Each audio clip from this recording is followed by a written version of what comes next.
नमस्ते बच्चों। आज हम पढ़ेंगे अंतर्राष्ट्रीय संबंध का विषय क्षेत्र या फिर विषय वस्तु। अंतर्राष्ट्रीय संबंध जैसा कि हमने पढ़ा कि दो देशों के दो संप्रभु देशों या राज्यों के आपसी संबंधों का अध्ययन करने वाला विषय है। और अंतर्राष्ट्रीय संबंध हम देखें कंपैरेटिवली तो एक नया विषय है, इसीलिए अभी इसका विषय क्षेत्र पूरी तरह से निश्चित या निर्धारित नहीं हो पाया है कि हम अंतर्राष्ट्रीय संबंधों के अध्ययन में या उसकी विषय वस्तु में क्या शामिल करें।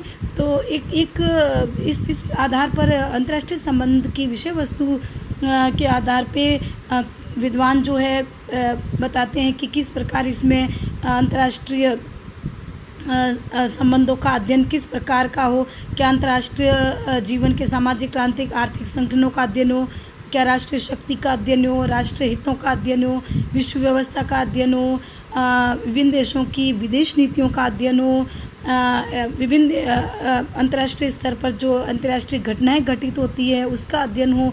तो इस प्रकार के विभिन्न विषयों पर बल दिया गया अंतर्राष्ट्रीय संबंध की विषय वस्तु के अंतर्गत कि किस प्रकार अंतर्राष्ट्रीय राजनीति में सिद्धांतों का निर्माण किया जाए या नीति निर्माण की प्रक्रिया कैसी होनी चाहिए, या फिर समाज विज्ञान के अन्य विषयों के साथ भी अंतर्राष्ट्रीय संबंधों का जो है संबंध किस प्रकार का होना चाहिए। तो अंतर्राष्ट्रीय संबंधों के अध्ययन में हम किस प्रकार के विषयों को शामिल करें। तो इस प्रकार विभिन्न अंतर्राष्ट्रीय संबंधों के विद्वानों ने विभिन्न विषयों का प्रतिपादन किया है, लेकिन उस पर विद्वान एक राय नहीं है। कुछ विद्वान कहते हैं कि अंतर्राष्ट्रीय संबंध में सभी प्रकार के अंतर्राष्ट्रीय संबंधों को शामिल कर सकते हैं। कुछ विद्वानों का मत है कि हम अंतर्राष्ट्रीय राजनीतिक व्यवस्था का अध्ययन उसमें करें, और कुछ विद्वान मानते हैं कि नागरिकों के कार्यों और राजनीतिक महत्व वाले विभिन्न गैर सरकारी, मतलब कहने का मतलब है कि राजनीतिक और गैर राजनीतिक कार्यों या घटनाओं का अध्ययन भी अंतर्राष्ट्रीय संबंधों में शामिल किया जाए। हंस मार्गिंतो जैसा विद्वान कहता है कि हम राष्ट्रों के राजनीतिक संबंध और केवल विश्व शांति यानी कि शक्ति से संबंधित जो भी तत्व है या शक्ति संघर्ष से संबंधित जो यथार्थवादी तत्व है उसको हम अंतर्राष्ट्रीय संबंधों के अध्ययन में शामिल कर सकते हैं। तो विद्वानों ने अपने अपने दृष्टिकोण से अंतर्राष्ट्रीय संबंधों की विषय वस्तु का प्रतिपादन किया है कि हम उसमें किस तरह शामिल करें। जैसे पामर और परकिंस जैसे विद्वान ने अपने विषय क्षेत्र में जो बताया है कि किस प्रकार 4 दशक पूर्व से अंतर्राष्ट्रीय संबंध में हम जो विभिन्न घटनाएं घटित हुई, जैसे विश्व संगठन, युद्ध और शांति जैसे मुद्दे, विभिन्न अंतर्राष्ट्रीय विचारधाराएं, राष्ट्रीय हित, राष्ट्रवाद, साम्राज्यवाद, उपनिवेशवाद जैसे अवधारणाएं, विभिन्न आर्थिक कारण, राष्ट्रीय शक्ति, राष्ट्रीय चरित्र जैसी विभिन्न जो तत्व हैं जो अंतर्राष्ट्रीय स्तर पर दो देशों के आपसी व्यवहारों को प्रभावित करते हैं, उसका अध्ययन, विभिन्न देशों की विदेश नीतियों का अध्ययन, एक नई क्रांति अंतर्राष्ट्रीय संबंधों के विषय में। वर्तमान वैश्वीकरण के भूमंडलीकरण के दौर में हम देखें तो वैश्विक बाजार, विश्व तकनीक, वैश्विक विचार, संचार आदि भी अंतर्राष्ट्रीय संबंधों के अध्ययन के महत्वपूर्ण विषय में शामिल हो गए हैं या किए जा सकते हैं। तो इस प्रकार विद्वानों ने अलग अलग प्रकार से अंतर्राष्ट्रीय संबंधों के विषय क्षेत्र में विभिन्न विषय वस्तुओं का उल्लेख किया है। तो हम इसको एक कंपाइल रूप में पढ़ेंगे पॉइंट्स में कि अंतर्राष्ट्रीय संबंध की विषय वस्तु किस प्रकार की है। सबसे पहला, अंतर्राष्ट्रीय संबंध के अध्ययन के जो प्रधान पात्र है वह राज्य। कहने का मतलब ये कि अंतर्राष्ट्रीय संबंधों के अध्ययन का प्रमुख जो विषय है वो अंतर्राष्ट्रीय स्तर पर विभिन्न राज्यों के आपसी व्यवहार का अध्ययन करना है। राज्यों के जो आपसी संबंध है वो बड़े जटिल होते हैं, कई प्रकार के तत्वों जैसे भू राजनीतिक, भौगोलिक, ऐतिहासिक, धार्मिक, सामाजिक तत्वों से प्रभावित होते हैं। तो प्रत्येक देश का जो भौगोलिक महत्व होता है उसके अनुसार उसके दूसरे देश के साथ या उसके पड़ोसी देश के साथ संबंध निर्धारित होते हैं। जैसे हम देखें बच्चों कि भारत के जो पड़ोसी देश हैं पाकिस्तान, चीन, रूस, अफ़गानिस्तान, नेपाल, बांग्लादेश, श्रीलंका, भूटान आदि, तो इन देशों का जो भारत के जो सामरिक दृष्टि से जो महत्व है या भौगोलिक दृष्टि से जो भारत के ये सीमाओं से मिले हुए हैं, तो इनका भारत के लिए क्या महत्व है, या इनके साथ भारत के संबंध किस तरह होने चाहिए, विशिष्ट महत्व रखता है या अध्ययन का एक विषय है। तो अंतर्राष्ट्रीय संबंध जो है वो विभिन्न अंतर्राष्ट्रीय स्तर पर जो राज्य है उनके संबंधों के अध्ययन पर बल देने वाला विषय है।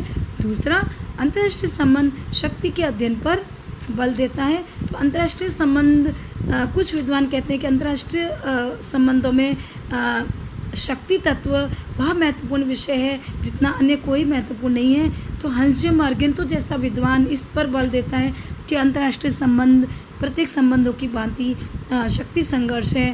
कहने का मतलब ये है कि अंतर्राष्ट्रीय संबंधों का अंतिम लक्ष्य चाहे कुछ भी हो, लेकिन उसका तत्कालीन लक्ष्य हमेशा शक्ति प्राप्त करना रहा है। कहने का मतलब है कि अंतर्राष्ट्रीय स्तर पर जो दो राज्य आपस में जो व्यवहार करते हैं वो केवल शक्ति तत्व से प्रेरित होकर करते हैं, क्योंकि हर राज्य अपनी शक्ति को प्राप्त करने का प्रयास करता है और उसको बढ़ाने का, उसकी वृद्धि करने का, उसको सुरक्षित रखने का प्रयास करता है। और विभिन्न देशों के जो विदेश नीतियाँ हैं उसमें शक्ति तत्व जो है वो महत्वपूर्ण भूमिका निभाता है। तीसरी विषय वस्तु है अंतर्राष्ट्रीय राजनीतिक संस्थाओं और अंतर्राष्ट्रीय संगठनों का अध्ययन। आधुनिक या वर्तमान युग में हम देखें तो जो विभिन्न राज्यों के जो संबंध है वो द्विपक्षीय न होकर अब बहुपक्षीय बनते जा रहे हैं। और वर्तमान दौर में या फिर हम द्वितीय विश्व युद्ध के बाद का समय देखें तो संयुक्त राष्ट्र संघ जैसी संस्था ने राज्यों के बीच बहुपक्षीय संबंधों के संचालन में महत्वपूर्ण भूमिका निभाई है। तो विभिन्न अंतर्राष्ट्रीय संगठन जो है वो राज्यों के बीच में आपसी सहयोग का मंच माने जाते हैं और राज्यों के विश्व के जो राज्य हैं उनके बीच आर्थिक, सैनिक, सांस्कृतिक, तकनीकी, सामरिक सहयोग में वृद्धि करने का प्रयास करते हैं या उसमें महत्वपूर्ण भूमिका निभाते हैं। तो संयुक्त राष्ट्र संघ ने जो संस्था है वो अंतर्राष्ट्रीय संगठन के महत्व में एक बहुत महत्वपूर्ण योगदान है। और आज हम देखें तो संयुक्त राष्ट्र संघ ही नहीं बल्कि अनेक ऐसे क्षेत्रीय संगठन हैं जो क्षेत्र विशेष के देशों में आपस में सहयोग स्थापित करने में या उनके अंतर्राष्ट्रीय संबंधों में एक महत्वपूर्ण भूमिका अदा करते हैं, जैसे कि सार्क, एशियान, इसमें अलग अलग आर्थिक, सैनिक, राजनीतिक, प्रादेशिक, सांस्कृतिक कई संगठन बने हुए हैं। जैसे राजनीतिक में सार्क है, एशियान है, यूरोपीय यूनियन है। इस प्रकार के जो विभिन्न संगठन हैं, क्षेत्रीय संगठनों में महत्वपूर्ण भूमिका निभाते हैं। आर्थिक संगठनों में हम देखें तो विश्व व्यापार संगठन है, विश्व बैंक है, अंतर्राष्ट्रीय मुद्रा कोष है। सैनिक संगठनों में हम देखें तो नेटो, सीटो, सेंटो आदि है। और क्षेत्रीय संगठनों में हमने पढ़ा सार्क, एशियान है, यूरोपीय यूनियन है, अरब लीग जैसे संगठन है। अंतर्राष्ट्रीय स्तर के राजनीतिक संगठनों में हमने पढ़ा संयुक्त राष्ट्र संघ आदि। और विभिन्न सांस्कृतिक संगठनों में यूनिसेफ है, यूनेस्को है, विश्व स्वास्थ्य संगठन जैसे कई संगठन है जो विभिन्न देशों के संबंधों को निर्धारित करते हैं। चौथी विषय वस्तु या विषय क्षेत्र में हम पढ़ेंगे युद्ध एवं शांति जैसी गतिविधियों या घटनाओं के अध्ययन पर बल। अंतर्राष्ट्रीय संबंध में युद्ध और शांति जैसे महत्वपूर्ण मुद्दों का भी अध्ययन किया जाता है। विभिन्न राष्ट्रों के बीच गंभीर मामलों के समाधान हेतु कभी कभी युद्ध की स्थिति उत्पन्न हो जाती है। तो विभिन्न राष्ट्रों के बीच जो युद्ध होते हैं, क्यों होते हैं, उसकी क्या कारण है, क्या परिणाम होते हैं, वो सब अंतर्राष्ट्रीय संबंध के अध्ययन का विषय बन जाते हैं। किस प्रकार युद्ध के बाद संधियाँ होती है या किस प्रकार राष्ट्र एक दूसरे के ऊपर आर्थिक प्रतिबंध लगाते हैं। हमने देखा कि शीत युद्ध का जो टाइम है वह एक प्रकार का ऐसा युद्ध के क्षेत्र में इतिहास है जिसने दो महाशक्तियों के आपसी संबंधों का निर्धारण किया और वह भी अंतर्राष्ट्रीय संबंधों के एक विषय वस्तु का महत्वपूर्ण विषय है। तो अंतर्राष्ट्रीय संबंध युद्ध और शांति जैसी समस्याओं के इर्द गिर्द घूमता है और उसके लिए महत्वपूर्ण है। पांचवी विषय क्षेत्र या विषय वस्तु पांचवा विदेश नीति के निर्माण का अध्ययन या विदेश नीति का अध्ययन। तो अंतर्राष्ट्रीय संबंध विभिन्न देशों की विदेश नीतियों का अध्ययन भी करता है। अंतर्राष्ट्रीय संबंध में हम देखें कि विभिन्न राष्ट्र अपने अपने हितों की रक्षा कर प्रयास करते हैं और उन राष्ट्रीय हितों की रक्षा के लिए राष्ट्र एक दूसरे की विदेश नीतियों को प्रभावित करते हैं। एक राज्यों की जो विदेश नीतियाँ हैं वो एक माध्यम होती है जिससे कि वो अपने अंतर्राष्ट्रीय स्तर पर एक राज्य जो है वो दूसरे राज्य को किस प्रकार प्रभावित करता है, वो एक महत्वपूर्ण साधन है। तो विदेश नीति की जो विषय वस्तु अंतर्राष्ट्रीय संबंधों का जो मुख्य केंद्र है, वो आज हम देखें तो विदेश नीति के निर्माण की प्रक्रिया पर भी विशेष विदेश नीति का निर्माण किस प्रकार होता है, कौन कौन से तत्व हैं जो एक देश की विदेश नीति का निर्माण करते हैं, उसका अध्ययन भी अंतर्राष्ट्रीय संबंध के अध्ययन में शामिल किया जाने लगा है। तो इस प्रकार हम देखें कि विभिन्न देशों की विदेश नीतियों के निर्माणकारी तत्व भी अंतर्राष्ट्रीय संबंधों के अध्ययन में शामिल होता है। छठे विषय वस्तु है अंतर्राष्ट्रीय कानून के अध्ययन पर बल। स्वतंत्र जो विभिन्न राज्य अंतर्राष्ट्रीय स्तर पर उनके पारस्परिक संबंधों का संचालन अंतर्राष्ट्रीय कानून के आधार पर होता है। तो अंतर्राष्ट्रीय संबंध में उन अंतर्राष्ट्रीय कानूनों के अध्ययन का भी बहुत महत्वपूर्ण स्थान है, क्योंकि कोई भी राज्य बिना अंतर्राष्ट्रीय कानून के अन्य राज्यों से अपने संबंधों का निर्धारण नहीं कर सकता। इसलिए अंतर्राष्ट्रीय संबंधों में अंतर्राष्ट्रीय कानून का भी अध्ययन किया जाता है। सातवीं विषय वस्तु विदेशी व्यापार और अंतर्राष्ट्रीय आर्थिक संगठनों का अध्ययन। वर्तमान में हम देखें भूमंडलीकरण या बाजारीकरण के दौर में तो राज्यों के आर्थिक हित महत्वपूर्ण हो गए हैं, क्योंकि राज्यों के आर्थिक हित विभिन्न देशों के राजनीतिक संबंधों को प्रभावित करते हैं। इसलिए आज विदेशी व्यापार राज्यों के राजनीतिक संबंधों का एक घनिष्ठ आधार है। तो इसलिए दो देशों के अंतर्राष्ट्रीय संबंधों का अध्ययन करने के लिए विदेशी व्यापार का और विभिन्न अंतर्राष्ट्रीय आर्थिक संगठनों का अध्ययन भी महत्वपूर्ण हो जाता है। आठवीं विषय वस्तु है सैनिक संगठनों और विभिन्न आंतरिक संगठनों का अध्ययन।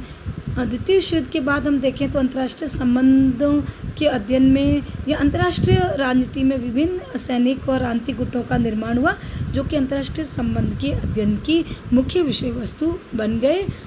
जैसे कि अलग अलग साम्यवादी पूंजीवादी गुट बना, गुट निरपेक्ष राज्यों का गुट बना, अफ्रीकी देशों के गुट जैसे G8, G15, G77 जैसे अनेक गुट अस्तित्व में आए और इन गुटों ने अनेक स्तर पर अंतर्राष्ट्रीय संबंधों को प्रभावित किया। इन गुटों के अंतर्गत विभिन्न देशों के मतभेदों का विवादों का जो अध्ययन है वो अंतर्राष्ट्रीय संबंधों की विषय वस्तु बन गया।